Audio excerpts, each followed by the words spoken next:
Just got out of seeing the latest movie with a 28 in it, 28 years later. What'd you think?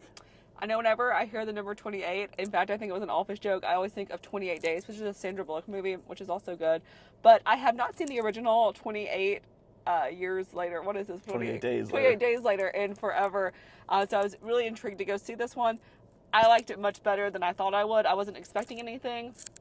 The zombies were probably the scariest part. I think these are the scariest zombies that I have seen in a movie. My heart was pacing some. I think Pedro would have a very difficult time with these zombies, but I really enjoyed it. I thought it was great. You had 28 days later. You had 28 weeks later. Now you have 28 inches. I mean, years later. There's certain things about zombies that some movies skip right over. This one did not skip right over, and how the zombies looked and how the zombies act. How they feel. How they feel. Yeah, There's a lot of intrigue here from the zombie standpoint. I've always been way more intrigued with zombie shows and movies with how does the rest of the world react when maybe one specific area is affected and infected.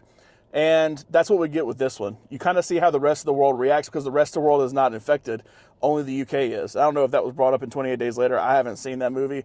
I just went into this one blind, and I still think you can pretty much follow the story if you know the general nature of 28 Days Later, since it did come out a long time ago.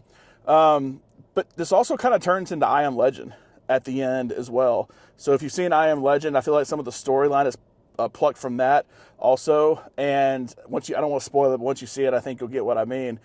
But I did not like the first act of this movie. The middle part was okay once you brought in some outside help, and then the parts with Ralph Fiennes I thought were good.